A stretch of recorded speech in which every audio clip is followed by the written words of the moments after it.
Bonjour et bienvenue pour un nouveau guide après séance. Et aujourd'hui, on va faire la critique douloureuse d'un film sorti directement en DVD, ce qui veut dire que ça sent déjà grave le sapin. Et j'aurais dû m'en méfier parce que oui, putain, c'est une merde monumentale. On va parler de Abigail, le pouvoir de l'élu.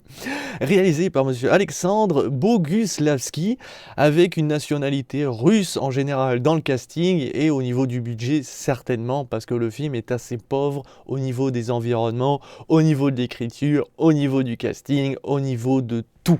Mais quand je dis de tout, il n'y a pas grand chose à se mettre sous la dent. Alors j'ai bien compris que le film n'était clairement pas destiné à un public de mon âge, si ce n'est plus haut. Mais quand même, j'ai vu des films comme Dora l'exploratrice, j'ai vu beaucoup de films qui n'étaient pas destinés à mon âge et que j'ai réussi à apprécier. Pas pour Dora l'exploratrice, je vous rassure. Mais alors là, celui-là, mais même pour les enfants, je ne le conseille clairement pas. Oui, il y a quelques effets spéciaux réussis. On est d'accord, on en prend plein les yeux de ce côté-là. Mais après ça, il n'y a rien. Pendant 1h50 de rien. De quelques musiques effectivement épiques, mais ça s'arrête là. Et un ou deux combats, parce qu'il y a un moment, il y a un combat plutôt rythmé. Alors, ils ont été casse-couilles avec leur ralenti pourri, mais étrangement, il y a un fight avec plusieurs mecs qui utilisent des pouvoirs, où ça explose de partout, il y a des effets de particules incroyables. En plus, les effets spéciaux au niveau de la magie est plutôt réussi. Ça fout les boules de se dire qu'ils l'ont pas exploité à son plein potentiel, parce qu'on aurait pu faire des trucs dantesques. Et derrière, c'est rythmé par une musique qui est là. Tu fais putain, ça s'écoute, t'as envie de bouger, t'as envie que ça castagne, t'as envie que ça explose de partout. Mais ils foutent des putains de ralentis qui ne servent à rien. Parce qu'à un moment, t'as un ralenti où tu vois une vieille explosion et tu vois le mec se coller contre un mur et là, ralenti. Et là, tu fais non, tu mets le ralenti quand il fait par exemple un mouvement pour balancer son pouvoir et tu vois un pouvoir le rafler au niveau de la joue. Là, tu colles un ralenti. Bon, disons qu'au niveau de la réalisation, c'est médiocre. Et ça s'arrête pas là au niveau de la médiocrité. Le casting. Alors, je me doute bien qu'on parle pas de mecs extrêmement talentueux, un casting 5 étoiles, des professionnels. On sent que c'est des personnes qui rêvent de travailler dans le milieu du cinéma. On leur a offert un rôle et ils ont accepté. D'une, ça leur paye certainement à boire et à manger, leur loyer, et ils sont prêts à faire tout et n'importe quoi, même des rôles minables. Le souci, c'est que le niveau d'acteur est quand même catastrophique. Hein, vraiment, que ça soit le personnage principal, que ça soit les différents personnages secondaires, quand vous les voyez, vous êtes là, mais tu sais pas jouer. Mais qu'est-ce qui s'est passé? Vous avez pris le premier clochard qui traînait dans la rue, vous lui avez dit bonjour, vous avez faim? Oui, monsieur, ça vous dit de jouer dans un grand film qui va avoir énormément de succès, histoire de vous payer de quoi vous réchauffer? Ah bah oui, merci monsieur. Et voilà, je présume que ça a dû finir comme ça, parce que sincèrement, les acteurs sont pas bons. Et en plus de ça, l'écriture, je vous jure, on a un des personnages principaux qui est en fait le leader de la rébellion. Et celui-ci va faire la rencontre de l'héroïne principale. À aucun moment dans le jeu d'acteur, à aucun moment dans l'écriture du personnage, on ne ressent le moindre sentiment en l'égard de l'héroïne principale. On dirait même qu'il y a du dédain, du dégoût. Et pourtant, quelques heures plus tard, donc je crois que ça fait à peu près 1h20 de film où il s'est rien passé, le mec a été grièvement blessé, il est au bord de la mort, et là, l'héroïne principale va découvrir que dans sa chambre, il y a des dessins d'elle. En fait, le mec est tombé amoureux d'elle dès le premier regard, et à aucun moment au niveau de l'écriture, on ne peut le soupçonner. C'est la preuve que c'est très mal écrit, ce qui fait que leur relation ne fonctionne pas, ce qui fait que quand le mec décide d'aller l'aider pour la sauver en gros, hein, parce qu'elle elle est dans une situation critique, il prend le risque parce qu'il a des sentiments. Alors que pour moi, et au niveau de l'écriture, il prenait le risque parce que celle-ci était un élément indispensable pour sa rébellion et pour ses objectifs futurs. Parce qu'elle avait un grand pouvoir, il avait compris, sauf qu'il faisait croire que celle-ci était incapable de quoi que ce soit et il lui crachait littéralement à la gueule, mais il était obligé de la protéger parce que c'était une pièce maîtresse dans son plan. Alors que pas du tout. Non, non, parce qu'il avait des sentiments. C'est impossible de le savoir. Et en plus de ça, ils offrent de l'humour mais catastrophique. Donc dans la même scène que je viens de vous souligner, en fait il y a un médecin, enfin un mec qui a la magie pour soigner, Et en fait, il a préparé une potion pendant plus de 3 ans, une potion qui a permis de sauver le chef de la rébellion. Et le mec, il était en larmes quand celui-ci était très très mal en point. Donc tu te dis qu'il a pleuré parce qu'il a peur que sa potion ne suffise pas. On imagine qu'il est impacté par le fait que son ami, le chef de la rébellion, celui qui le guide, meure, ou en tout cas soit grièvement blessé et ne puisse pas être soigné totalement. Non. Et non, parce qu'il y a de l'humour. C'est très fin d'ailleurs. En fait, il pleure parce qu'il a utilisé la seule potion qu'il a réussi à créer, une potion qu'il a mis plus de 3 ans, et malheureusement, il n'avait qu'un seul exemplaire, et ça le fait chier de l'avoir donné pour sauver une vie. Un film destiné aux enfants. J'ai ri. Ah, j'ai ri à gorge épaulée, j'étais là. C'est un scandale. Enfin bon, je ne vais pas souligner tous les touches d'humour ratées, il y en a pas mal, et c'est catastrophique. On va juste souligner 2-3 derniers défauts. Le premier, le doublage français. Alors il faut savoir que dernièrement, sur Twitter, il y a pas mal de personnes qui sont en train de plus en plus critiquer la VF et de dire qu'il faut arrêter la VF, que les comédiens de doublage devraient arrêter leur métier et qu'ils ne devraient plus avoir que des versions originales.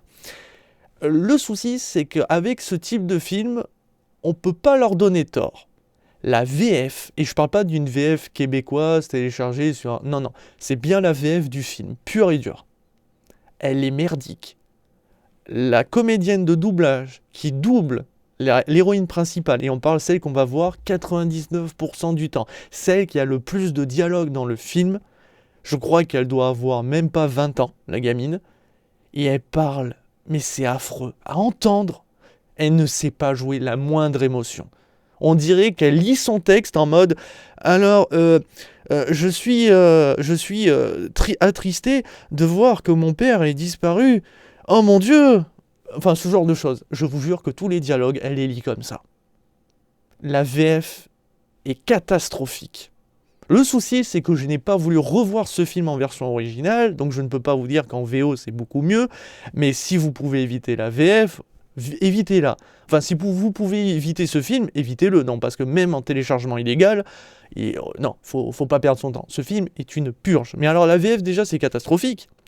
Mais surtout, regardez cette affiche de film.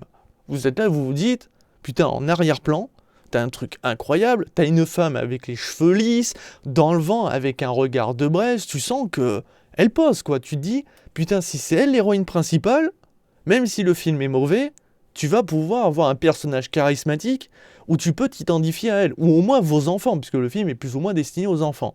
Donc ta fille va se dire « Ah mais j'aimerais être comme elle est super badass, elle est super classe. » Voici son vrai visage pendant 2 heures. Ouais, une coupe au bol. Ça faisait très longtemps que j'avais pas vu une coupe de cheveux aussi ridicule, et surtout qui ne va pas à cette personne. Et je sais que vous allez me dire « Mais Guide, c'est pas bien de critiquer, de se moquer du physique, de la tenue vestimentaire, ou par exemple de la coupe de cheveux. Je sais bien. Mais là, sincèrement, on est obligé. Parce que c'est le personnage principal. Donc il doit être charismatique. Elle peut porter cette coupe de cheveux au début, mais après elle doit devenir indépendante. Elle doit prendre les choses en main, elle doit s'émanciper quelque part, lutter contre l'adversité, retrouver son père. Donc tu as envie qu'elle soit badass. Avec une coupe de cheveux comme ça, tu la trouves badass, toi? Elle peut utiliser toute la magie explosive, tu la trouveras toujours ridicule. Et tu te dis surtout, mais avec des pouvoirs magiques, tu peux pas te changer ta coupe de cheveux et prendre quelque chose de plus cool? Te les lisser, par exemple? Surtout que dans l'affiche, c'est comme ça. Alors qu'elle n'a jamais les cheveux lisses dans ce putain de film. Ses cheveux sont plaqués, ne bougent pas. On dirait qu'en fait, c'est une capote, comme les Playmobil. En gros, elle peut changer de coupe de cheveux à tout moment. Ça n'a aucun sens. Et en fait, moi, je me mets surtout à la place des petites filles. Elles ont besoin d'imaginer être à la place de cette héroïne, d'imaginer que leur père est porté disparu, qu'il y a des méchants, elle va devoir utiliser des pouvoirs magiques, mais elle ne sait pas encore les exploiter, ce genre de choses. Et quand elle va voir cette héroïne, vous vous imaginez entendre « Papa ou maman, je veux être comme elle, lui ressembler. » Avec cette capote sur la tête, ma chérie, tu veux lui ressembler? Mais je te renie à jamais, fille. Non mais sincèrement, c'est catastrophique. Enfin, Je suis navré, j'aurais aimé défendre ce film. J'ai cherché tant bien que mal des points positifs, mais il n'y a rien. Le scénario est extrêmement prévisible. Tu sais dès le début ce qui va se passer. Les combats, il y en a un ou deux qui sont sympathiques, mais on aurait aimé en avoir plus. La magie est sous-exploitée alors que c'est les effets spéciaux les plus réussis. L'histoire, en fait, c'est que, en gros, on va suivre une petite ville qui s'est renfermée sur elle-même parce que, soi-disant, il y a des choses à l'extérieur qui sont dangereuses. On aurait aimé voir que, justement, les politiciens envoient, par exemple, des mecs de l'extérieur à l'intérieur de la ville, tout saccager, tout brûler, ou rendre les gens malades parce qu'apparemment, il y a une maladie qui se propage, et ce qui fait qu'il y a une police qui a été montée pour identifier les gens malades, et ceux qui sont malades sont emmenés et tués. En fait, ils sont obligés de les exterminer. Enfin, c'est ce qu'on nous explique. Et donc, on aurait aimé avoir ce jeu-là, alors qu'en fait, pas du tout. Il n'y a rien, il n'y a aucune menace qui vient de l'extérieur, il y a juste la maladie à l'intérieur. Et en fait, on va découvrir que cette maladie, c'est des gens qui ont des pouvoirs magiques, qui sont capables de créer des choses assez folles, suivant les artefacts qu'ils possèdent, sauf qu'en fait, le personnage qu'on suit, donc Abigail, est né avec un don si puissant qu'elle est capable d'utiliser la magie sans artefact, sauf que ça va arriver après 1h50 1h40 de film, et c'est là où elle va dire, mais oui, j'ai un pouvoir qui me permet de ne pas utiliser les artefacts, je peux l'utiliser comme ça. Ça a fait tilt dans sa tête, elle s'est dit, ah mais ouais, en fait, je suis capable de ça. Alors que du début jusqu'à la fin du film, elle n'a jamais été capable de réellement maîtriser son pouvoir, juste là, à ce moment-là où elle se dit, ah mais en fait, je peux. Ça fait chier quand même. En plus de ça, devait suivre un entraînement avec un des protagonistes, donc le leader de la rébellion. En fait, c'est des gens qui ont des pouvoirs, qui se cachent et qui veulent lutter contre l'oppresseur, faire une rébellion et délivrer la ville. Ils vont se rencontrer, donc Abigail et ce leader de la rébellion, qui va devoir essayer de la former. Ça a duré 1 minute. Il va en fait lui envoyer un pouvoir dans la gueule, celle-ci ne maîtrisait pas ses pouvoirs et on lui a pas expliqué comment marchaient les artefacts, et il la regarde et il fait, bon ben maintenant retourne au laboratoire, tu sers à rien, bye. Bravo. C'est très bien écrit, c'est fin, c'est tout ce qu'on aime. Enfin bon, c'est trop simpliste pour être développé, je vais pas rentrer plus dans les détails de l'histoire, elle n'est pas passionnante. En plus de ça, au niveau du casting, parce que j'ai dit qu'il y a un casting surtout russe, mais en fait il y a un gros acteur quand même, il y a Eddie Marsan, hein, qui est un personnage principal et secondaire, parce que principal pour l'histoire, mais extrêmement secondaire, parce qu'on verra pas tant que ça. Il a pas mal de dialogues, mais des dialogues très très mal écrits, et comme le doublage français était catastrophique, même pour lui, j'ai pas voulu écouter. Je vous avoue que j'ai quasiment avancé pendant tout le film. Dès qu'il y avait trop de dialogues, j'avançais, parce que les dialogues ne sont pas poignants, sont pas intéressants. Comme j'ai dit, le fait est qu'il y a une relation qui naît du jour au lendemain, sans avoir vu des prémices, ça n'a aucun sens. Le méchant est très mal écrit, enfin bon bref, c'est une catastrophe. Donc je vais lui donner une note. Je vais lui donner une note de 0,5 étoiles sur 5. Et même, allez, vas-y, c'est extrêmement généreux, j'irai jusqu'à 1 étoile sur 5. Pourquoi je lui donne 1 étoile? Parce que je vous jure que les effets spéciaux de la magie étaient extrêmement réussis. Quand tu vois les explosions, les effets de particules pendant les combats, tu te dis, mais s'il y avait eu... Enfin, tout ça pendant tout le film, avec un scénario un peu mieux écrit, avec quelques personnages plus charismatiques et qui savent mieux jouer, on aurait eu quelque chose de bien mieux à se mettre sous la dent. Certes, il n'avait pas un potentiel de malade au niveau de son histoire qui est du vu et du revu, mais on aurait eu quelque chose d'un peu plus intéressant, au moins pour les enfants. Surtout avec une héroïne un peu plus badass, donc avec des cheveux lisses, avec un truc, avec une évolution intéressante, et surtout avec une relation mieux écrite. Parce que là, en gros, on dit très clairement que ces deux-là sont tombés amoureux pour on ne sait quelle raison, mais à la fin, ils vont quand même s'embrasser. Donc, à vos enfants, vous pouvez leur dire qu'en gros, vous ne pouvez rien ressentir pour une personne, ne rien afficher, mais au final, finir ensemble. Pour on ne sait quelle raison, mais c'est comme ça. C'est exceptionnel. Enfin bon bref, voilà, c'est pour ça que je lui donne 1 étoile sur 5. Les effets spéciaux et la musique pendant les combats sont plutôt dynamiques, mais c'est une catastrophe, quoi. Même le personnage de l'espèce de Merlin, là, il y a une espèce de Merlin, il a une barbe avec des fils comme ça. Le mec, il est atteint pas d'une maladie, on ne sait pas en fait, mais en gros, il perd la boule. Ça veut dire qu'il ne se souvient jamais de rien.